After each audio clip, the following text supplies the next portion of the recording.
Lest Darkness Fall continues as read by the bathroom reader. I am covering for the Plurality Report, who has since started writing a fan fiction based off of the life of the bacteria Paramecium.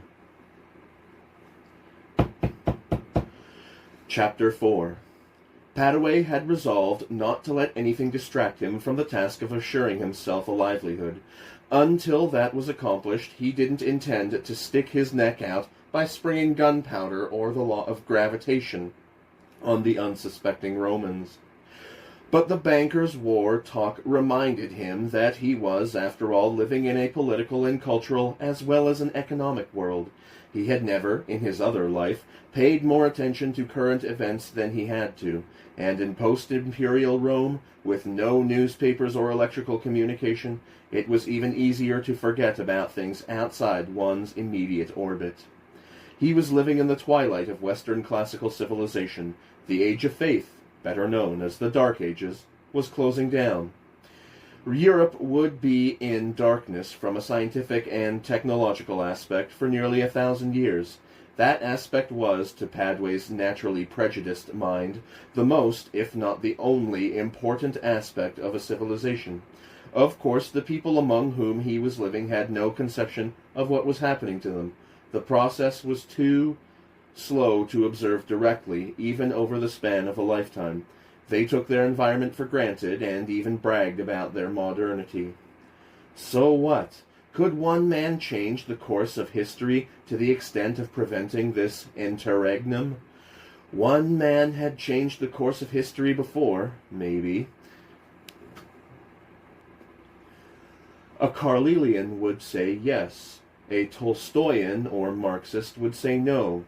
The environment fixes the pattern of a man's accomplishments and throws up the man to fit that pattern. Tancredi had expressed it differently by calling history a tough web, which would take a huge effort to distort. How would one man go about it? Invention was the mainspring of technological development, but even in his own time the lot of the professional inventor had been hard, without the handicap of a powerful and suspicious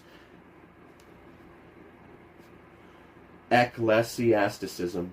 And how much could he accomplish by simply inventing, even if he escaped the unwelcome attentions of the pious?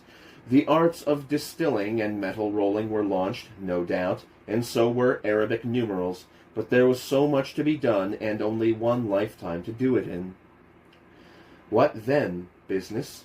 He was already in it.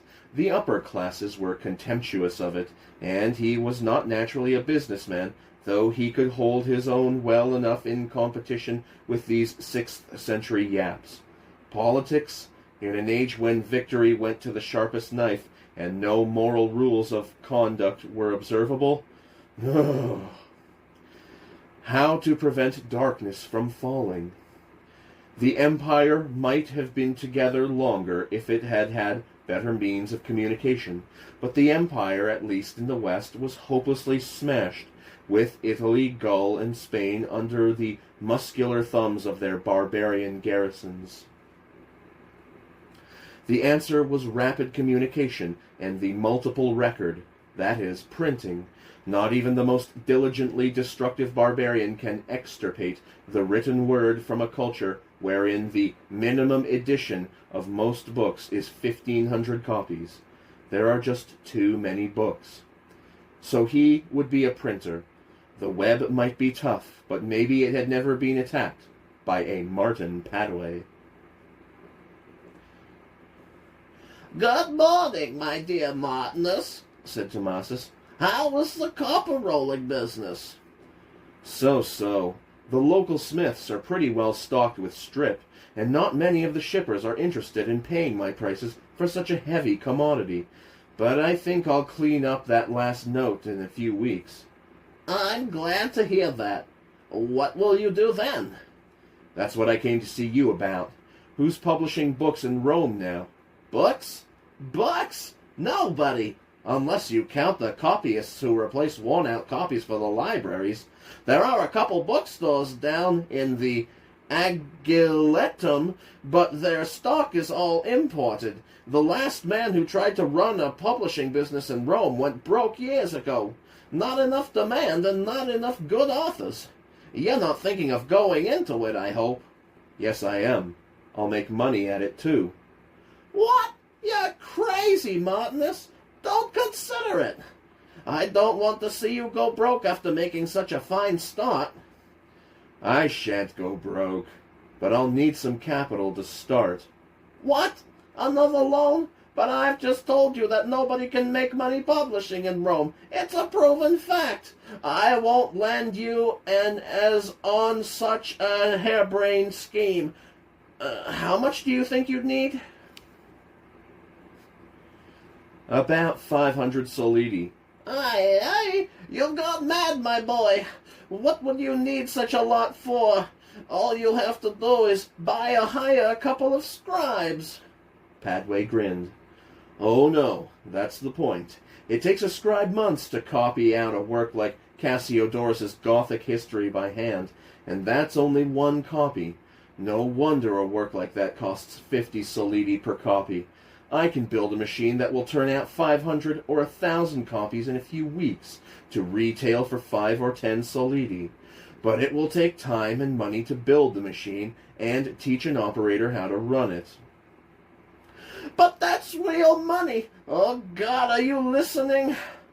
Well, please make my misguided young friend listen to reason. From the last time, Martinus, I won't consider it. How does the machine work?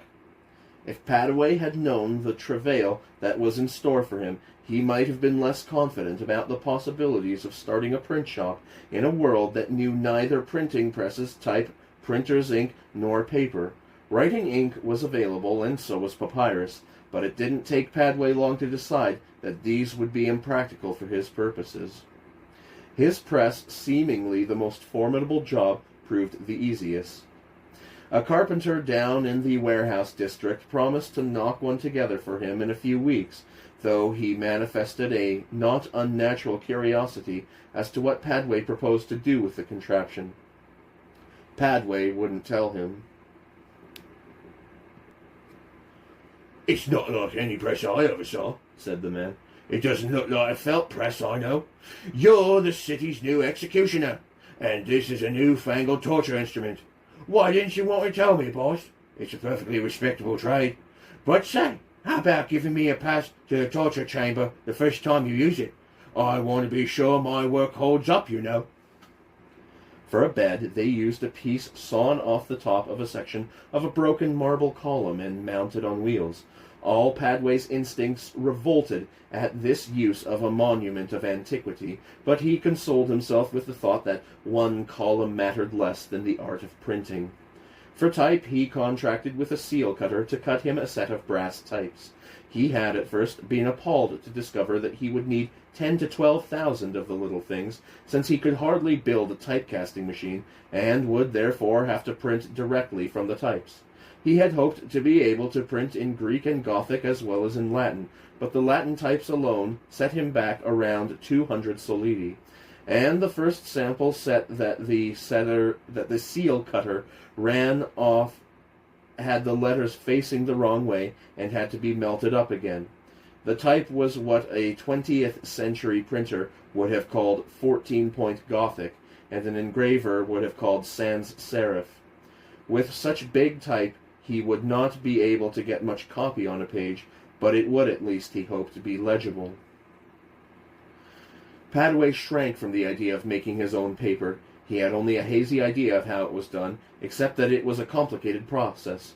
Papyrus was too glossy and brittle, and the supply in Rome was meager and uncertain. There remained vellum. Padway found that one of the tanneries across the Tiber turned out small quantities as a sideline. It was made from the skins of sheep and goats by extensive scraping, washing, stretching, and paring. The price seemed reasonable. Padway rather staggered the owner of the tannery by ordering 1,000 sheets at one crack. He was fortunate in knowing that printer's ink was based on linseed oil and lamp black. It was no great trick to buy a bag of flaxseed and run it through a set of rolls like those he used for copper rolling, and to rig up a contraption consisting of an oil lamp, a water-filled bowl suspended and revolved over it, and a scraper for removing the lamp black. The only thing wrong with the resulting ink was that it wouldn't print. That is, it either made no impression or came off the type in shapeless gobs. Padaway was getting nervous about his finances. His 500 solidi were getting low, and this seemed a cruel joke. His air of discouragement became so obvious that he caught his workers remarking on it behind their hands. But he grimly set out to experiment on his ink. Sure enough, he found that with a little soap in it, it would work fairly well. In the middle of February, Nevita Gummonson wandered in through the raw drizzle. When Frithorix showed him in, the Goth slapped Padaway on the back so hard as to send him halfway across the room. "Well, well," he bellowed. "Somebody gave me some of that terrific drink you've been selling, and I remembered your name, so I thought I'd look you up. You got yourself well established in record time for a stranger. Pretty smart young man, eh? Ha ha ha ha." "Would you like to look around?" invited Padaway. "Only I'll have to ask you to keep my methods confidential. There's no law here protecting ideas, so I have to keep my things secret until I'm ready to make them public property." "Sure, you can trust me. I wouldn't understand how your devices work anyhow." In the machine shop, Nevita was fascinated by a crude wire drawing machine that Padaway had rigged up.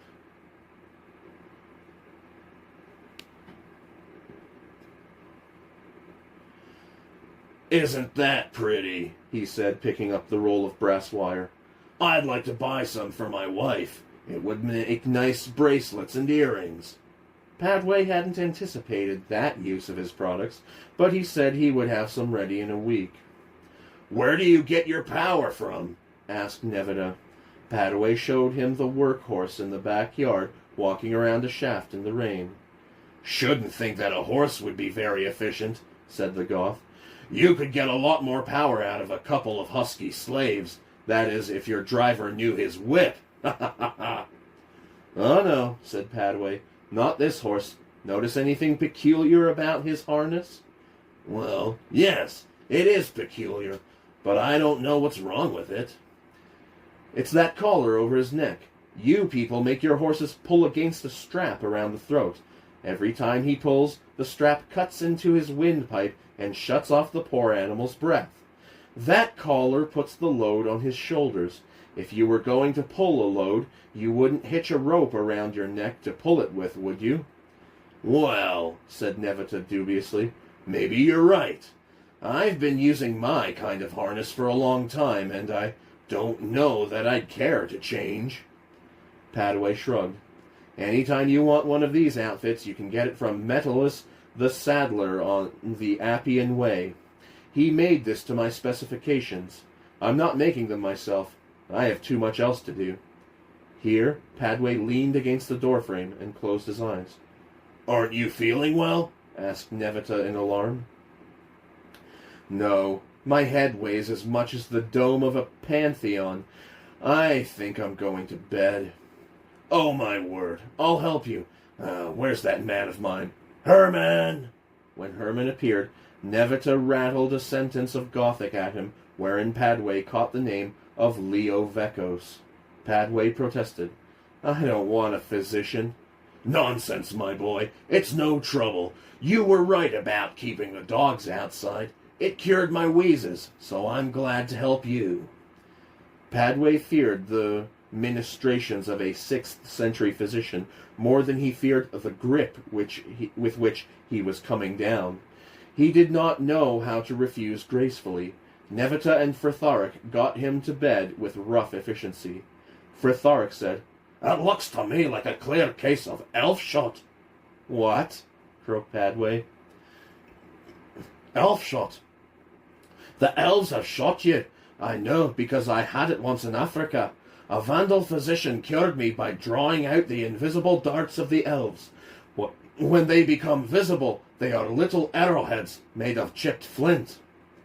Look, said Padway, I know what's wrong with me. If everybody will leave me alone, I'll get well in a week or 10 days.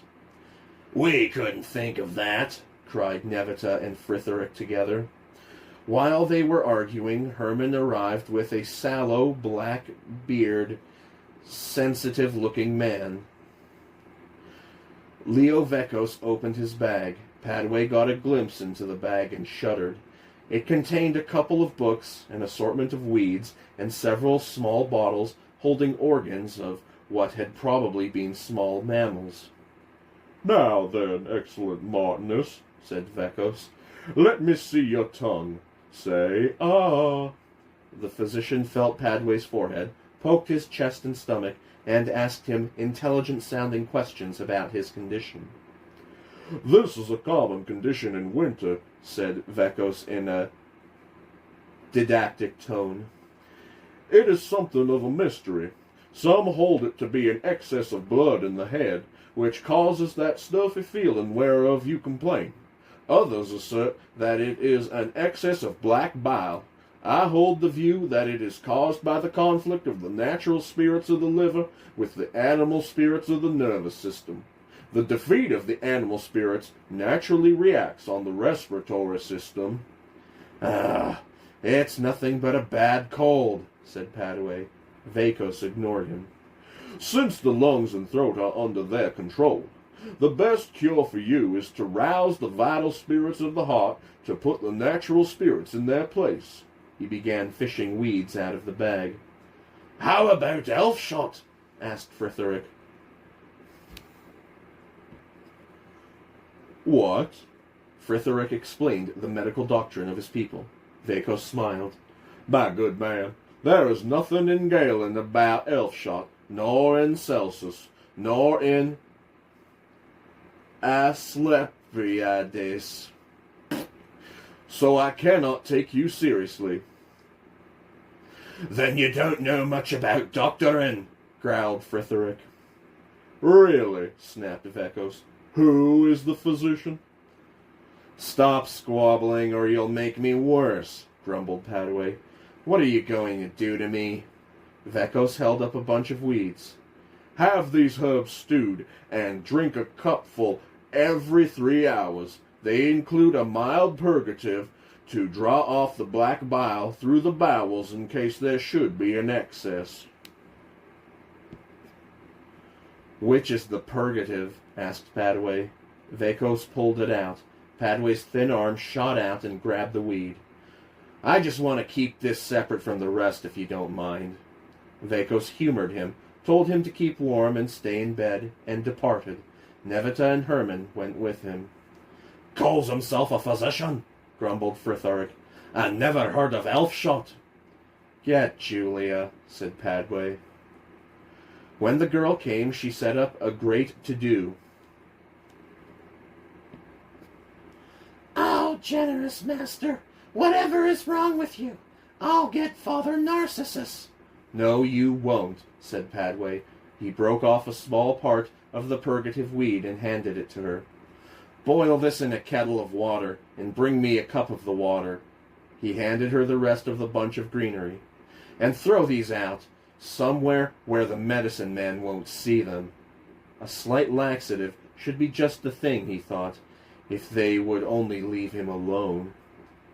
Next morning his head was less thick, but he felt very tired. He slept until 11, when he was wakened by Julia. With Julia was a dignified man wearing an ordinary civilian cloak over a long white tunic with tight sleeves.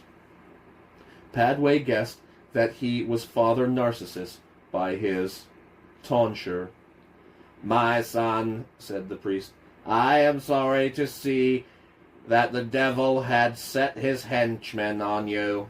This virtuous young woman besought my spiritual aid. Padway resisted a desire to tell Father Narcissus where to go. His one constant principle was to avoid trouble with the church. I have not seen you at the church of the angel Gabriel, continued Father Narcissus. You are one of us, though, I hope? "American right," mumbled Padway. The priest was puzzled by this, but he went on. "I know that you have consulted the physician Vekos. How much better it is to put your trust in God, compared to whose power these bleeders and stewers of herbs are impotent. We shall start with a few prayers." Padway lived through it. Then Julia appeared, stirring something. "Do not be alarmed," said the priest. "This is one cure that never fails. Dust from the tomb of Saint Nereus mixed with water." There was nothing obviously lethal about the combination, so Padway drank it. Father Narcissus asked conversationally, "You are not then from Padua?" Fritheric put his head in. "That so-called physician is here again." "Tell him just a moment," said Padway. God, he was tired. "Thanks a lot, Father. It's nice to have seen you." The priest went out, shaking his head over the blindness of mortals who trusted in materia medica. Vekos came in with an accusing look. Padway said, "Don't blame me. The girl brought him in." Vekos sighed. We physicians spend our lives in hard scientific study, and then we have to compete with these alleged miracle workers. Well, how's my patient today?" While he was still examining Padway, Tomasis the Syrian appeared. The banker waited around nervously until the Greek left. Then Tomasis said, "I came as soon as I heard you were sick, Martinus. Prayers and medicines are all very well, but we don't want to miss any bets. My colleague Ebenezer the Jew knows a man, one of his own sect, named Jaconius of Naples, who is pretty good at curative magic. A lot of these magicians are frauds. I don't believe in them for a minute. But this man has done some remarkable—" "I don't want him," groaned Padway. "I'll be all right if everybody will stop trying to cure me." "Oh, I brought him along, Martinus. Now do be reasonable. He won't hurt you, and I couldn't afford to have you die with those notes outstanding. Of course, that's not the only consideration. I'm fond of you personally." Padway felt like one in the grip of a nightmare. The more he protested, the more quacks they sicked on him. Jaconius of Naples was a fat little man with a bouncing manner, more like a high-pressure salesman than the conventional picture of a magician. He chanted, "Now, just leave everything to me, excellent Martinus. Here's a little cantrip that'll scare off the weaker spirits." He pulled out a piece of papyrus and read off something in an unknown language. "There, that didn't hurt, did it? Just leave it all to old Jaconius. He knows what he's doing. Now we'll put this charm under the bed. So, there, don't you feel better already? Now we'll cast your horoscope, if you'll give me the date and hour of your birth."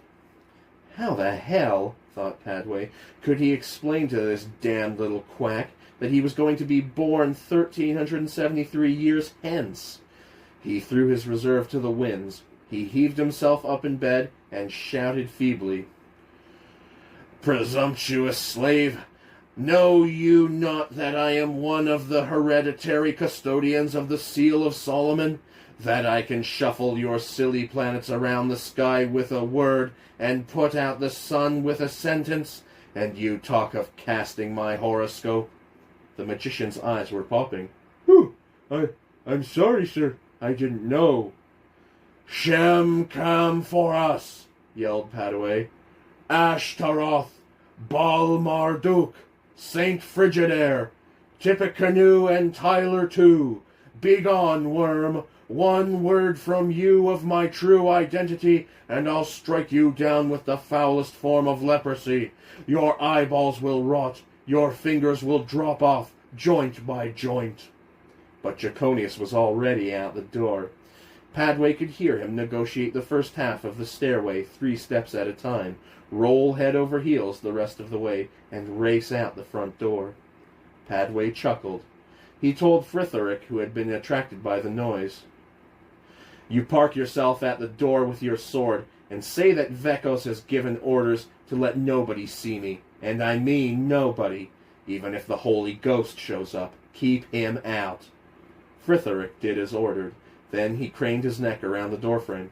"Excellent, boss. I found a Goth who knows the theory of elf-shot. Shall I have him come up and—" Padway pulled the covers over his head. It was now April 536. Sicily had fallen to General Belisarius in December.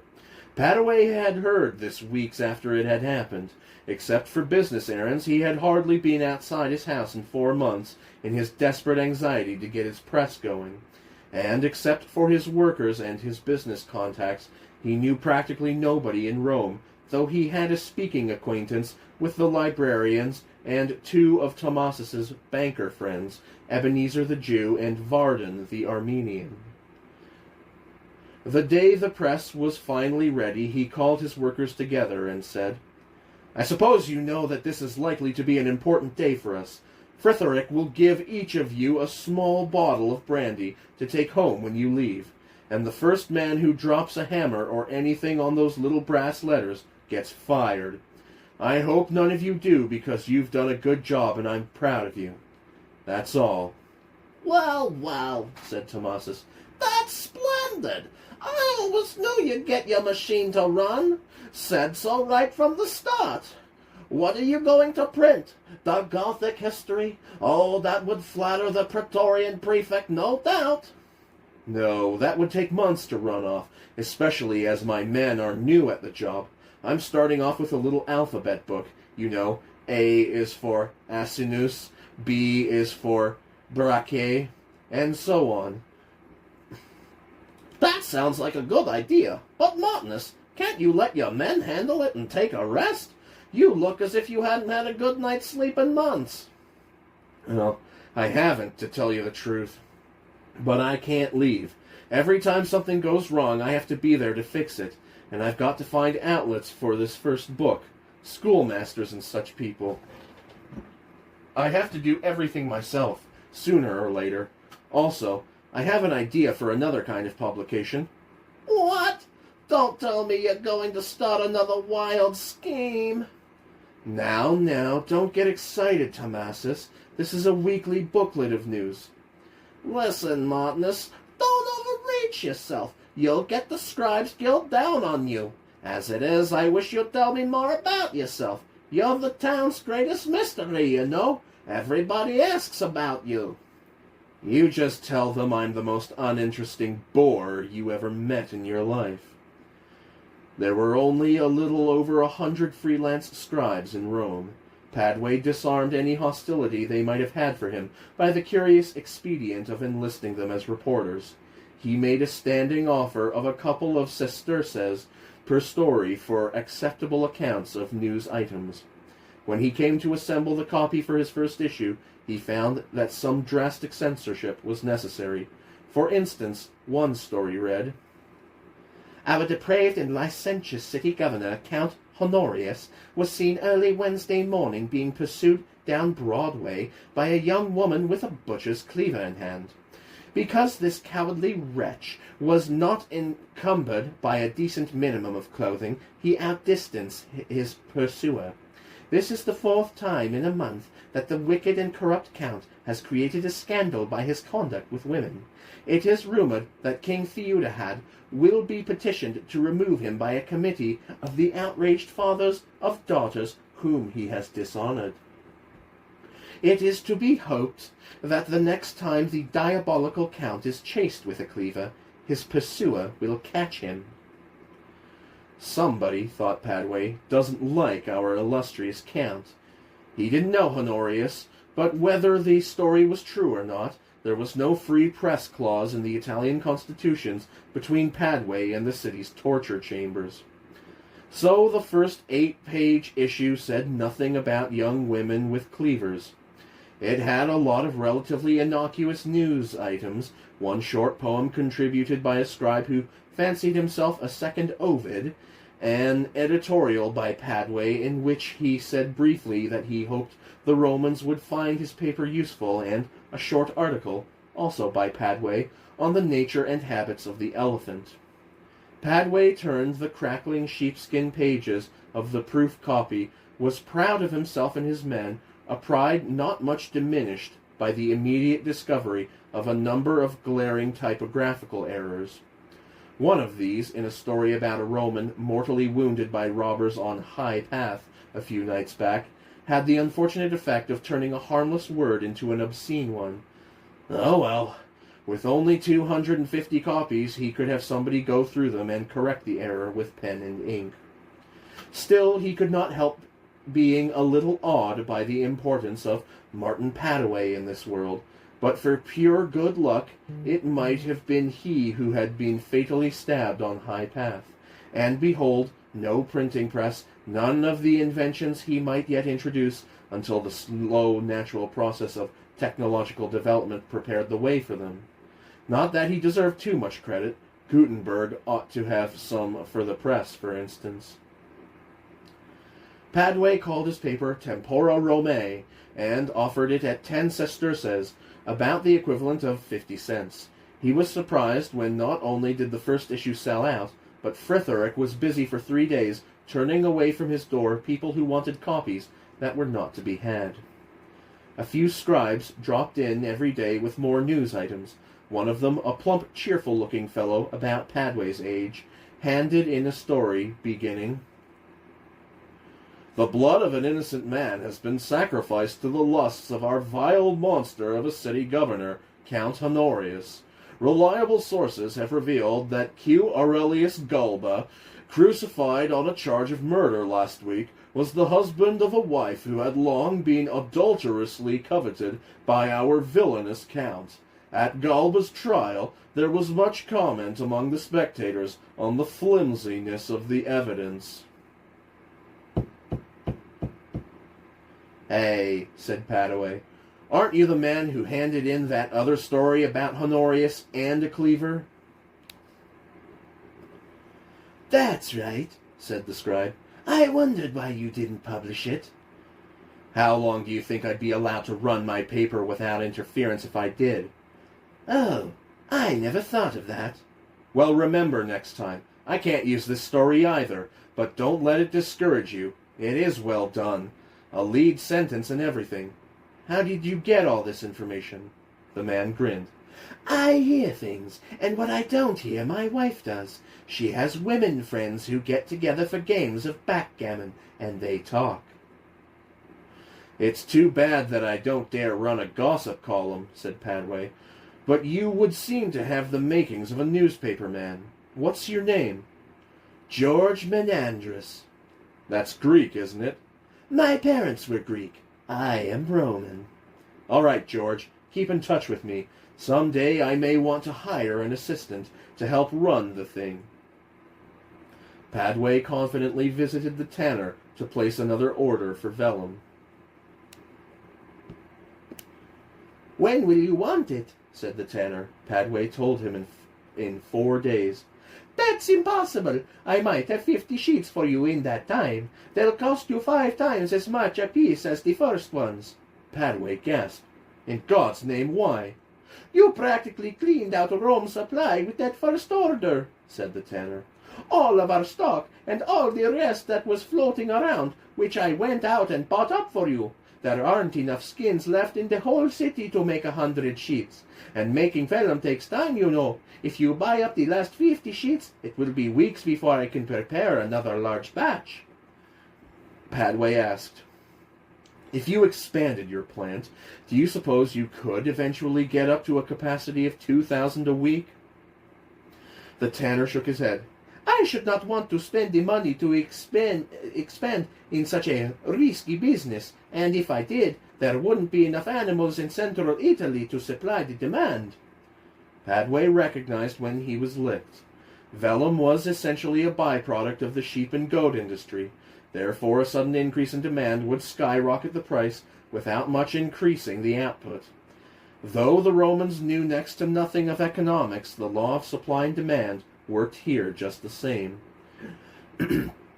It would have to be paper after all, and his second edition was going to be very, very late. For paper, he got a hold of a felter and told him that he wanted him to chop up a few pounds of white cloth and make them into the thinnest felt that anybody had ever heard of. The felter dutifully produced a sheet of what looked like exceptionally thick and fuzzy blotting paper.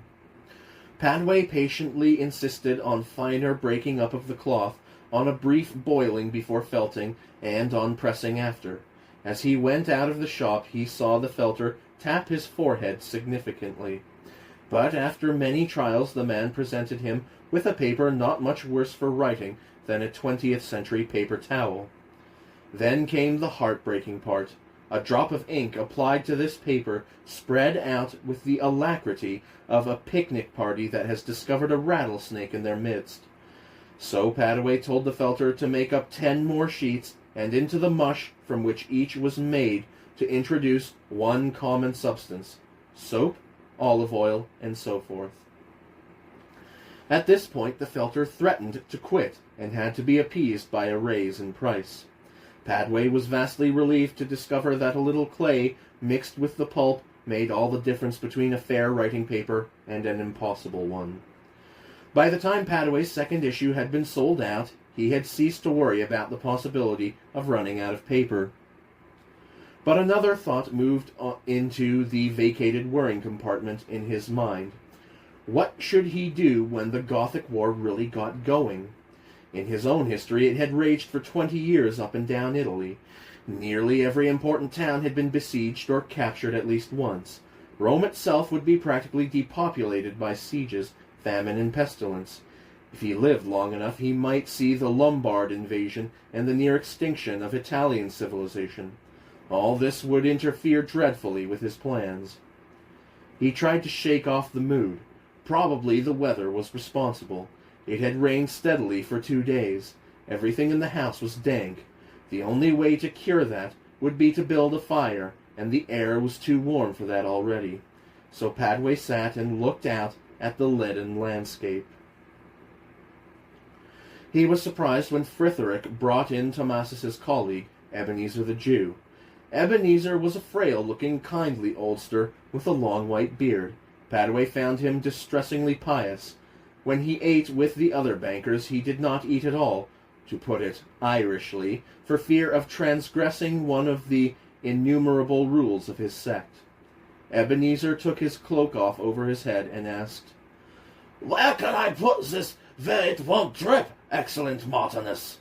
"Ah, thank you. I was this way on business, and I thought I'd look your place over, if I may.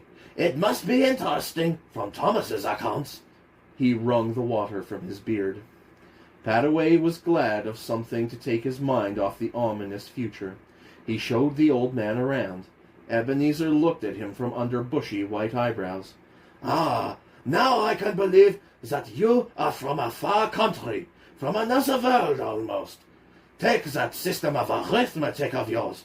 It has changed our whole concept of banking." "What?" cried Padway. "What do you know about it?" "Why," said Ebenezer, "Thomas sold the secret to Vardan and me. I thought you knew that." "He did? How much?" 150 solidi apiece. Didn't you, Padway growled a resounding Latin oath, grabbed his hat and cloak, and started for the door. "Where are you going, Martinus?" said Ebenezer in alarm. "I'm going to tell that cutthroat what I think of him," snapped Padway. "And then I'm going to—" "Did Thomas promise you not to reveal the secret? I cannot believe that he violated—" Padway stopped with his hand on the door handle. Now that he thought, the Syrian had never agreed not to tell anybody about the Arabic numerals. Padway had taken it for granted that he would not want to do so. But if Thomasus got pressed for ready cash, there was no legal impediment to selling or giving the knowledge to whom he pleased. As Padway got his anger under control, He saw that he had not really lost anything, since his original intention had been to spread Arabic numerals far and wide anyway. What really peeved him was that Tomasis should chisel such a handsome sum out of the science without even offering Padaway a cut. It was like Tomasis. He was all right, but as Nevita had said, you had to watch him. When Padaway did appear at Tomasis's home later that day, he had Furtharic with him. Furtharic was carrying a strong box. The box was nicely heavy with gold. Martinus, cried Tomasis, a little appalled, do you really want to pay off all your loans? Where did you get all this money? You heard me, grinned Padaway. Here's an accounting of principal and interest. I'm tired of paying 10% when I can get the same for 7.5. What? Where can you get any such absurd rate? From your esteemed colleague, Ebenezer. Here's a copy of the new note.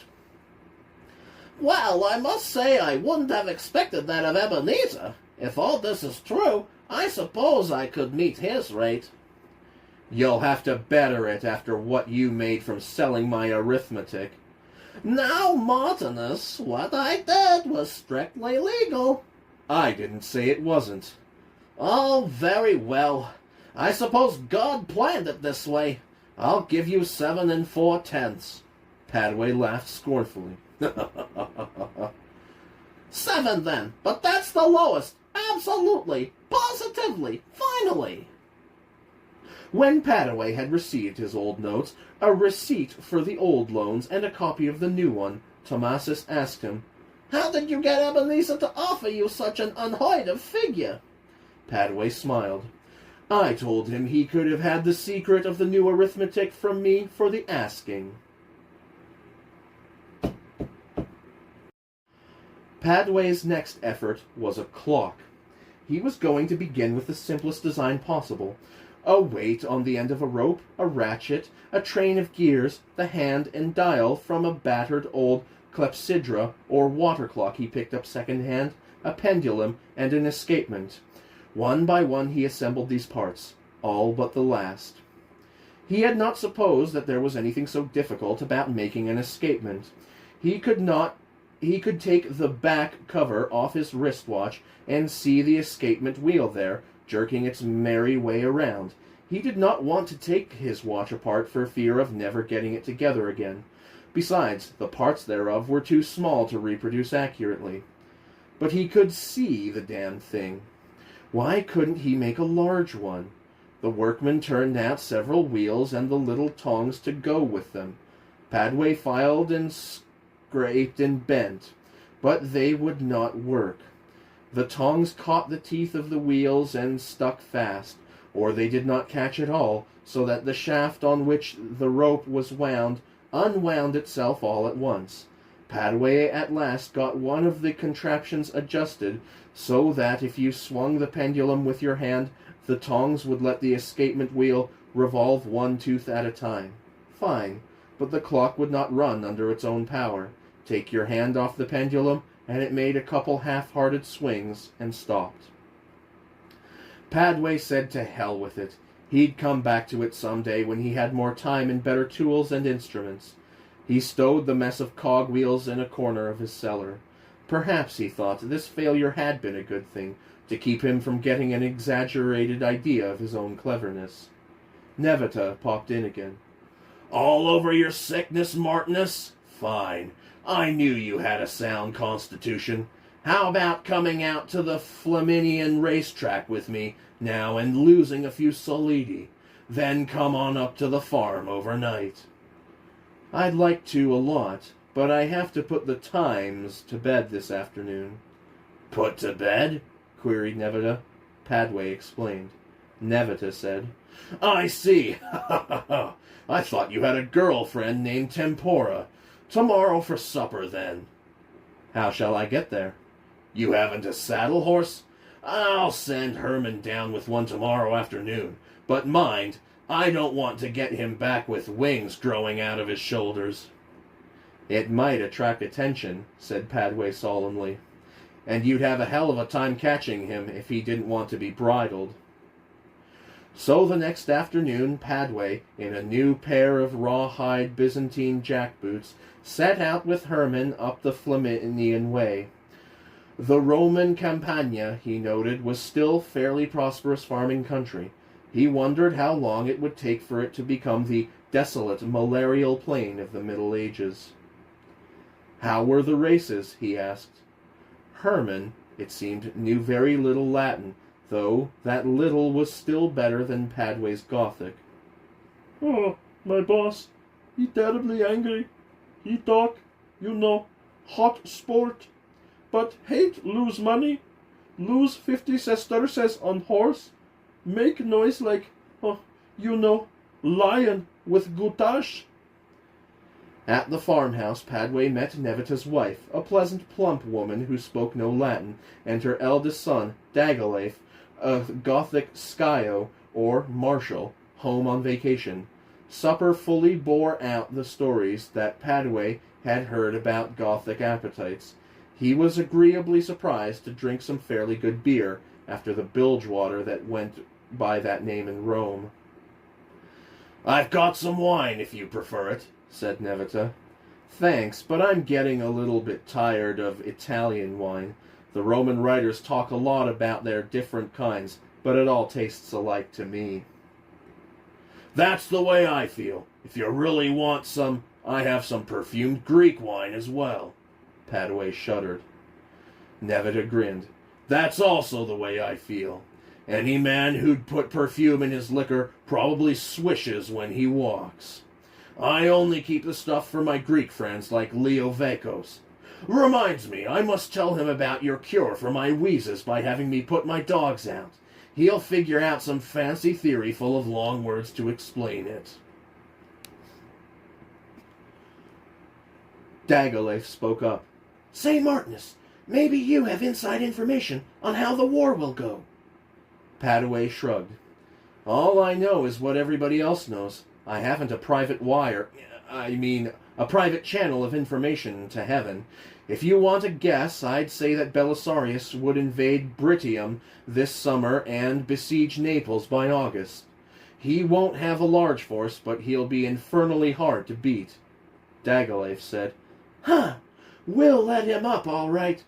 A handful of Greeks won't get very far against the united Gothic nation. That's what the Vandals thought, answered Padway dryly.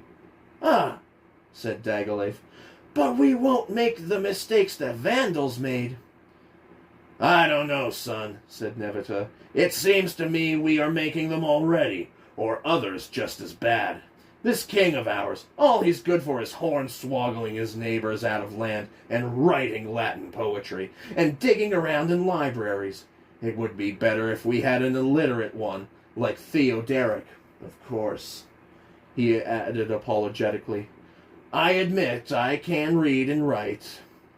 My old man came from Pannonia with Theoderic, and he was always talking about the sacred duty of the Goths to preserve Roman civilizations from savages like the Franks. He was determined that I would have a Latin education if it killed me. I admit I found my education useful, but in the next few months it'll be more important for our leader to know how to lead a charge than to say, amo, amas, amat."